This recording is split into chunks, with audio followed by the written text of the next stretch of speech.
know. I gotta do the thing YouTubers do whenever they have a sad video. They gotta intentionally sigh right at the start. Ready? All right, start. I'm sorry. No, I'm just kidding. Hey, what's up, everybody? What's up? I'm from TCG, and today's honestly probably not the most cheery video that you guys will ever see. This is gonna be a very negative. It's gonna be a form of negativity, but I'm not gonna be bringing anyone down. It's just let me cook. If you guys are interested in hearing my thought process when it comes to how I come to start playing decks and not play decks, stick around. If you guys don't want to hear that, there's going to be another video on the channel for you. But today I want to talk about why I primarily stopped playing Control Dash, and am I playing Control Dash going forward. I've unfortunately come to the conclusion, if you guys seen my live stream I did like a few days ago, was it? I think it was Sunday. It was either Saturday or Sunday. I was watching the AG Open, great series, and I talk about the fact that someone randomly in the comment section, like for no reason, like I still don't understand why they were provoked to say this. They're showing like the hero breakdown, and they were going like, thank God there's no Control Dash." I was like that's a weird thing to say on prompt. So I make a joke, and I'm just like, "Hey guys, what's wrong with Control Dash? It's the only reason I have a YouTube career. LOL. I'm just trying to be playful. I'm just trying to be playful." And this person just starts going like, "Yeah, Control Dash is just toxic." Other than I'm like, okay, and I try to have an actual conversation. I'm like, "Why do you think this?" And they're just like, "There's no interaction." And I was like, I think there's actually a lot of interaction with Control Dash. And I think the deck is also very face up in what it's trying to do. And they're like, all they do is just block out, and then they just send vanilla damage. And when they said that, it really like started to set the gears in motion, like the problem. I think I finally figured out the problem. So I think the problem is two things. Three things, actually. Number one is a lot of these people have faced bad Control Dashes. Why do I say that? If you're experiencing playing against a Control Dash, is all they did was just block out every turn, and then randomly set up a pistol, and then just pistol you. That Control Dash player is probably bad. Or they probably just had the worst hands ever. And like that's the only thing they could do. Simple. Like there's actually, especially in the newer builds of Dash, you're actually attacking way more than you were without pistols. Now it's still vanilla damage. Don't get me wrong. It's still not like on hits. But like before, it was just like unless I'm setting a pistol, I'm not attacking you. Now it can be like Raging Onslaught for 7, Finless Fighting Spit for 7. Have fun with that. That's how the deck is now. You can't just sit back and just try to piss your way out of everything. It just doesn't work. You're not going to tell them it just doesn't work anymore. But I think a lot of people still have that conditioned in their mind. That's how the matchup is. It's not. Just literally not. Next, obviously, people are upset that it doesn't have like traditional interaction. But my counter to this is because my deck doesn't have a lot of busted on hits. That's a problem. Like you get to play all your cards. I've never sat across the table from someone and been like, "Wait, you didn't swing at me? You didn't do anything? You didn't make me block with any of my cards? I only have a 5-card hand in Tuna Cup. Oh my gosh, dude, this is horrible." So anyway, 70? Like, I don't understand the problem here. And I usually would not be one to let something like that affect me. I normally wouldn't. But it just feels like all this blind hatred towards the hero and the playstyle I like. It actually just started to affect me. So for those who know about locals, I stopped playing it at locals. I've played it once in the last. I played it once in the last 3 months. I went undefeated with it because, of course, I did. I think one of the issues with it is the data I've been getting from playing Control Dash isn't been good. I've had a high win percentage on Talishar with it, and I've had, throwing out a number, I've probably had an 80 plus win percentage at locals. I've probably either went 2-1 or better every week I've ever played it ever. And I picked up the deck right as soon as, actually this time last year, I picked up the deck. And I've only went probably under 2-1, if I have, once.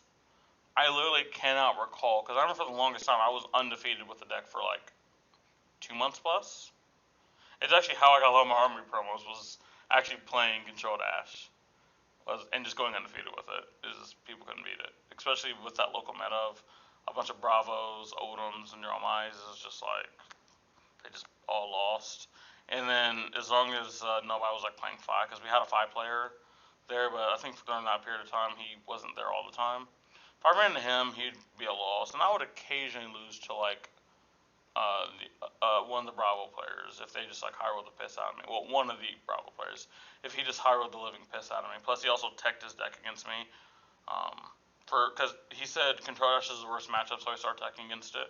And I even tried to explain to him, and this is the thing I tried to explain to other people, is like, teching against like 1% of the meta is just stupid. It's like whenever people was coming at Nathaniel Schneider for having 0 AB at that first Battle Hardened in Cincinnati, and he lost to Icelander. I'm like, okay, there was 3 wizards in the whole entire tournament. The only time he faced one was in the finals. And the Icelander almost lost in the semifinals. And then nobody would have been talking about not having AB then if Nathaniel would have faced Briar, because it would have been Briar. Nobody would have talked about it. But because he had no AB versus Icelander, everyone was like, yep, this guy's just an idiot. How could you not bring AB3? And like all this stuff. I was just like, bro. So, okay, I got off a little bit of a tangent. But when it comes to Control Dash, I've obviously had a lot of success on the deck, to the point where I feel like I've become numb actually to it. Like, I'll be playing the deck. Actually, the deck is right there. Right there. Because I remember I used to just like look through all the cards and just like get giddy, just looking at the cards and stuff, and just, dude, I'd play test hands with Control Dash. That's how much I like the deck. Like, there's no reason actually it's like playing test hands with like Fatigue, bro. Fatigue Oldhim. Like, why would you play test hands with Fatigue Oldhim? I was playing test hands with Control Dash because I just enjoyed the hero so much. And one of my locals, actually the owner, Chris, I don't know if he'll be watching this video, but he keeps asking me why I stopped playing it, and he keeps asking me to bring it. And I would come with one excuse over another, and the excuses would honestly be valid. Like, there was one week where I just forgot, I didn't have time. Then the next week I was just like, I don't feel like I'm being lazy. And then I told him, like, you know what, I'm going to suck it up this week, I'm going to play it. And I was getting the cards for it, because I had to take cards out of other decks, and I was just like, I don't want to do this. Because one or two things are going to happen. One or two things. Either A, I crush people like I always have. I might get the odd loss here and there because Chris is on an aggro Dromai list, which is not really good for us. It's more of a 50-50, where I think tall Dragon Dromai is heavily favored for us. That matchup is more 50-50, even though like people will claim that like the contrast cannot beat Redline Dromai, like, unless I'm literally the 1% of Control Dashes when it comes to skill. It's just not true. Maybe I am. Maybe I'm literally just the 1%. Ooh, that sounds like a one. that seems like a good title. That sounds like a condescending title though. The 1% of Control Dash talks about Dash. Like imagine that. Just imagine that. You know what? I might just. And we'll see. We'll see if we do it. But it's not been a great experience. When I first obviously built the deck, everyone was like, "Oh wow, that's really cool," and like I started winning, and then I kept winning to the point where like people would start moaning about the deck and like complaining about the deck at locals. People will claim they didn't. Some of them are watching this video. They're gonna claim that they never had a problem or never say anything about it. Like I have messages that I send other people going like, yeah, this is another week of them at the shop complaining about my deck. Oh, this is another screenshot from Talishar of someone complaining about my deck. I don't know why all of a sudden like Control Dash became like the biggest menace in the format and nobody wants to play against it. I don't know how that started. But I'll be honest, it is turned me off from wanting to play the deck. Which is, again, very sad. I connected with the deck so much. I'll put it this way. So, like, people, like, obviously know, like, I have a massive blast playing, like, Kano and stuff, right? My favorite hero was Bolton. But my favorite deck that I've ever played is Control Dash. Something about that deck just was sat right with me. I don't know why, it just sat right. Maybe it was because it's a mix of the two archetypes I play the most is control and combo. And the deck is literally the essence of control into combo. That probably has to be it. It's like it's just such a turn off. When I asked another person like what their issue with Control Dash is, because when I go to tournaments, no one's ever complained about Control Dash when I went to like an event. And they said, well, it's probably just your personality. They like playing with you. They hate the deck but like playing with you. And like I legit thought about that. I was like, could they actually be right? Let's say Jimmy, I don't know why I always use Jimmy, but Jimmy, let's just say Jimmy brought Control Dash and played the deck at the exact same power level that I played it at, the exact same way. But like the way I conduct myself in like games is very specific, and I kind of do it intentionally just to make sure both sides have a good time. But Jimmy doesn't do that. Jimmy is just hard nosed, like I'm here on business, and just smash as a player. Pause. Is that the situation where that player really just hates the deck?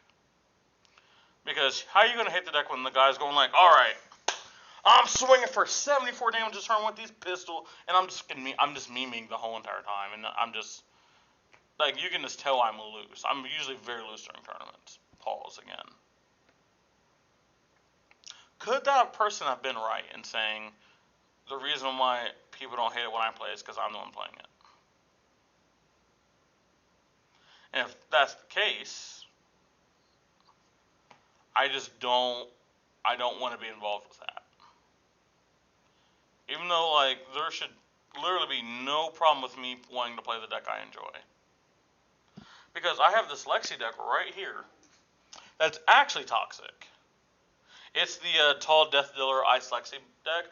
That deck is genuinely toxic when it like flows. It bricks if it bricks a 12 twice, it loses. But unless we hit that second brick, the deck just wins against most things.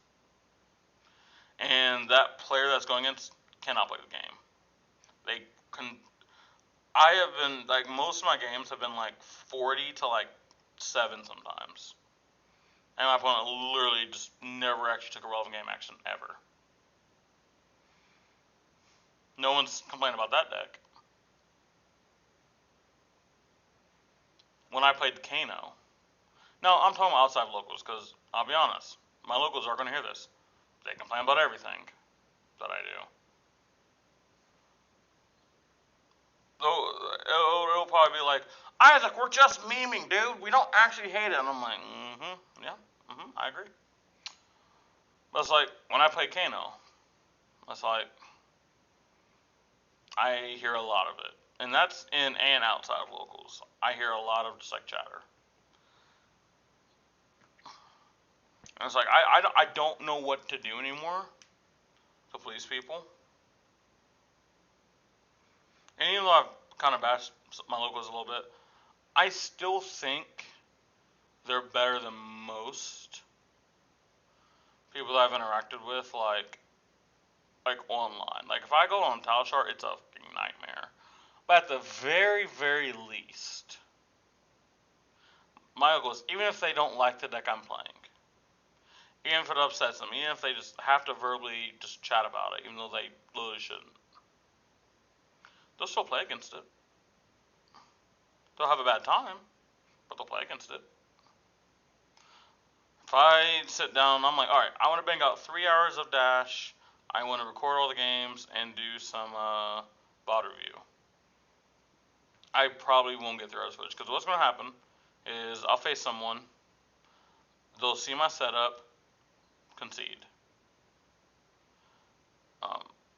Or halfway through the game, I'll be at like 37. My opponent will be at like 18 just because they haven't blocked any of my pistols and I just keep blocking them out. They'll just concede. I've had a lot of non-games with Dash. There's also been a lot of games where like I played against like I remember this one specifically. I played against a Vincent, and it was 37-9. I was at 9, he was at 37. Sorry, she. It took a while to guess who won that game. And the Vincent stumbled once, but that was in like towards the end of that. And I'm talking actually stumbled. Like how the lead got to that point was just me being high rolled. But like even them just playing like their average turns, like I'm not going to say that stumbling just because they didn't do the broken thing again. They were fine. They were playing their average turns. There was a few pummels. It was just I had a lot of stuff line up just because I know how to block. I know how to manage my resources, and people just don't block pistols because why would you? So it's like I know if I play the deck, and this is like similar to people like for example like if Josh Lau plays Warrior, he knows he's going to do good. I know he's going to do good. He's a specialist. He's in the 1%.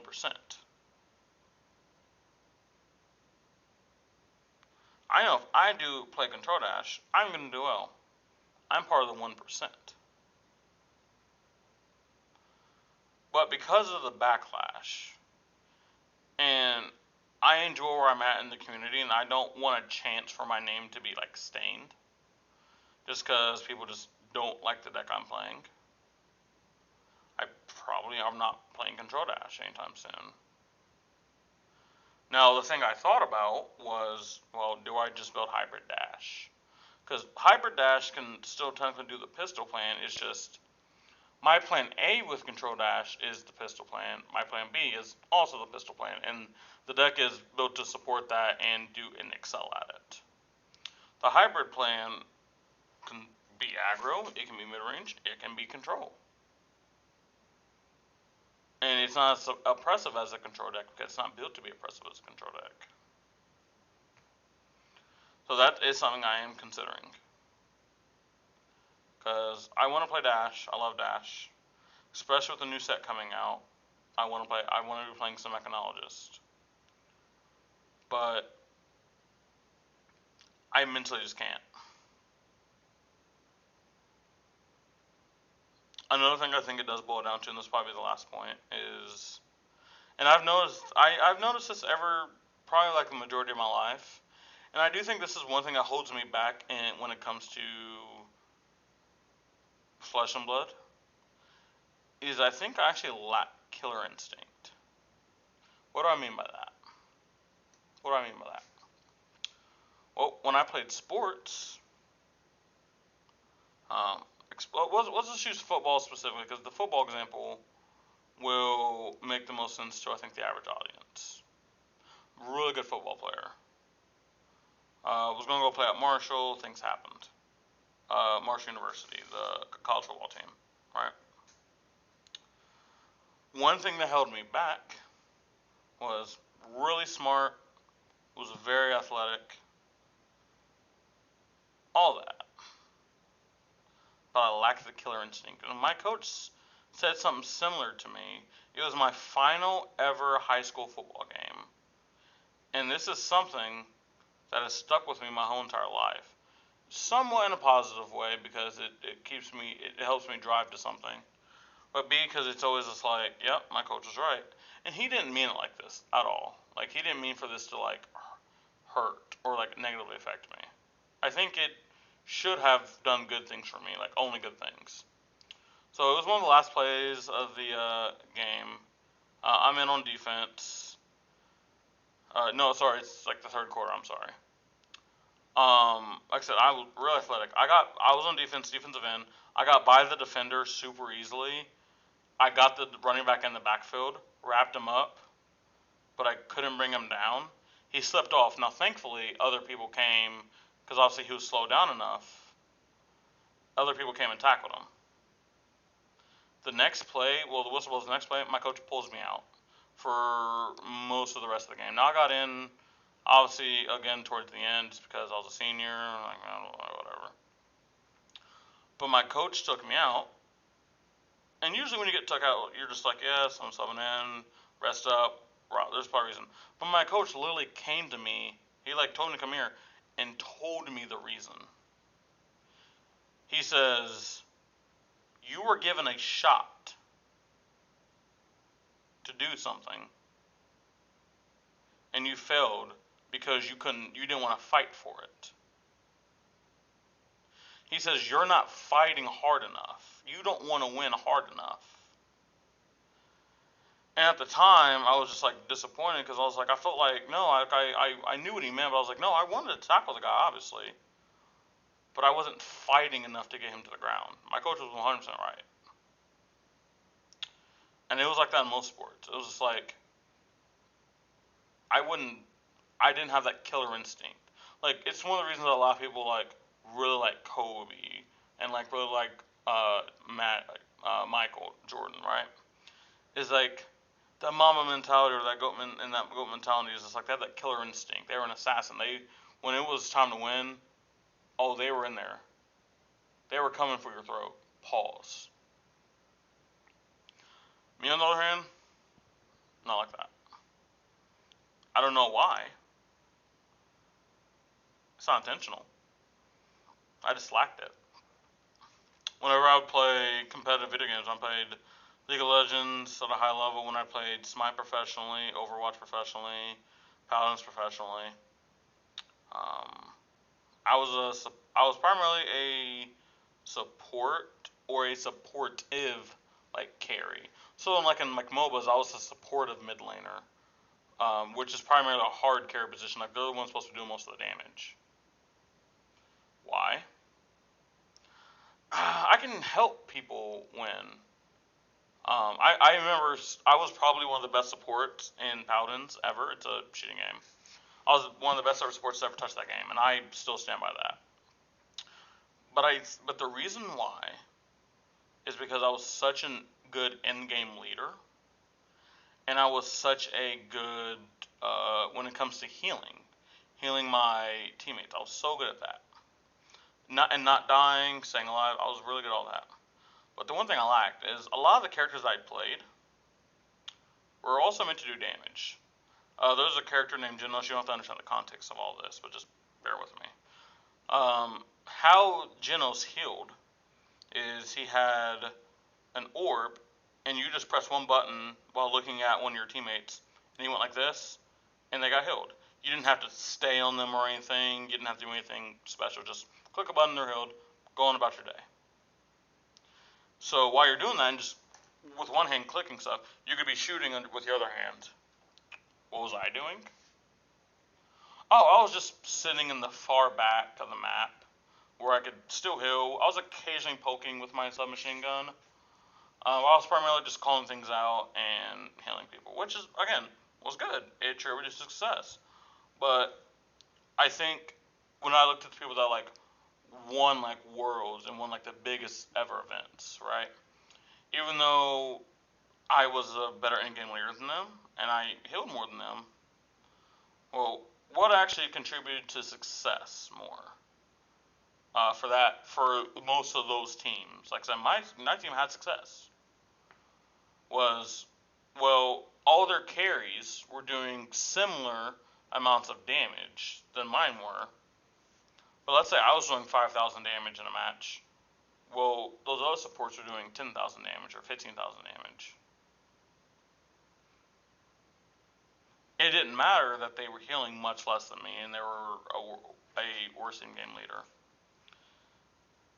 Their killer instinct was saying, well, yes, I can heal, but I was given the submachine gun to do damage as well. I can do both.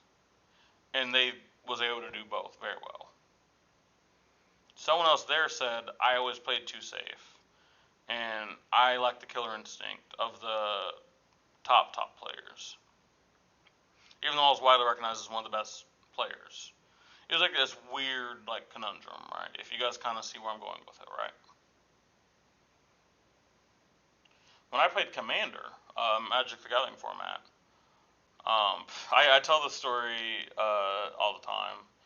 It's I was known for playing combo decks, like decks that won very fast. Like sometimes I won turn 1, turn 2, job's done.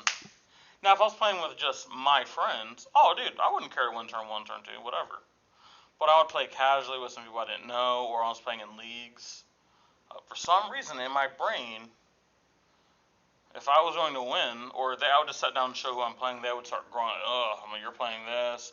All right, everyone target him. Or all right, well, we'll just play. I remember one of the things is I got told to my face, and this is literally not how the league worked. And people to this day claim that it never happened, even though I literally called it out that it happened and immediately reported that it happened. Nothing was ever done about it. It's one of the reasons I stopped wanting to play the league anyway. Is I had to win, and I was told to my face, we're going to say you won the game, you won the actual game, but we're going to keep playing for points. And how it worked was when the game was over, there was no, it would be like in the NBA after the fourth quarter, you know what, you won the game by 15 points. Why don't we just shoot a couple more times, and if we make enough, we'll just say we won actually. And in the record books, just say that they won. It's just like, no, you lost the game. Make the record book say you lost. But people would say, yeah, you won the actual game, but we're going to keep playing for points. So it made me look like I was horrible at the game. Because they would have triple the points I had when they didn't do half the stuff. And because I couldn't prove it, and everyone was kind of doing it together, it was like, what was my out? It was either do what they're doing, or stop what I'm doing. I wanted to play a certain way, and it was frowned upon, so I had to stop playing. It sucked. I remember I would win games like that. I would win games turn 1, turn 2. I'd go to the shop owner, Chris, who I refer to, and I'd be like, yeah, I won. Didn't feel good. He was like, good job. And I'm like, yeah, they're kind of upset with me. I probably shouldn't have won that fast. But my friend Michael, who you guys see on the channel, he'd be like, Chris, I'll shout on these motherfuckers. They fucking suck. Mind you, he's yelling this. They can hear him. And then Chris would be like, haha, hell Satan. That's literally how the interactions went sometimes. And it's just like, Michael, who I think I was fundamentally a better player than in most games that we've played, he had killer instinct, though. He had killer instinct. It was like when it was time, it was always money in the bank. Because he was like, I'm here, you're going to lose. Don't care how you feel about it. You're going to lose. And there's times where I've tried to be like that, but you know what? I'm just going to suck it up. People are going to be upset. I'm just going to win. And then it gets to that time, and I'm just like, oh. There will be time. There was this time last week, my last locals, where I was beating someone by 20, with Iyslander, which should never happen. You should never be up 20 life with Iyslander ever. I made a purposefully bad play just so they could come back, just so like the game would look closer. And I had to like pretend, yeah, it was a really close game. You almost got me, but my mom like, if I just would have kept playing how I played, you wouldn't have even had a chance to win. There was another player at my locals. He's a Bravo player. There's a lot. He claims that he has a good matchup in Kano, and I was like, no. If we play 10 games, you win like 2 max. If I play competently, and I was like, we can go test it out. So we went and we played the first game, smashed him, pause. Wasn't that close. Second game, smashed him, wasn't that close. I could see he was starting to get upset that he was losing. So third game is I did what I like to call happy gaming, and I just started playing suboptimally, and I let him win. The fourth game, he legitimately won, and in the fifth game, I was just like, I had a spot to chunk him really hard, but I just held back. I was just like, let's just not do it. And then he ended up winning, and then being like, yep, see, I told you. And I was just like, I had to hold it in. I had to hold it in and be like, yeah, dude, you won. Yep, And like Chris has literally always told me, he's like, why are you giving people false data? Why are you giving them false hope? Just start crushing people like you know you can. He was like, crush them until they get better. And I keep going like, yep, you're right, Chris. You're right. I keep telling him every time you're right. I don't do it, though. I don't do it. It's just like when people say the earth is flat, and you're just like, okay, you're just intentionally just being wrong for no reason. And it's just like this. I know for a fact that I should just crush people I should crush. Because one, it's good for me, and it's good for them because they'll learn. But like, I'm actively being like, yeah, I could definitely just beat people I should beat and like not give them any false hope. Just to like, why should I care about their feelings? It's a card game. Why should I care? That's all right, but you know, why don't I just play so optimally? Hopefully they feel better. And then here we are. It's to the point where I don't even want to play the deck I enjoy anymore. Like I'm gonna keep the deck together. Well, the core of it together. But it's like, I'm gonna literally show up on Thursday, and then Chris asks me if I have it. I'm gonna be like, no. I'll explain to him why, and he's just gonna be disappointed.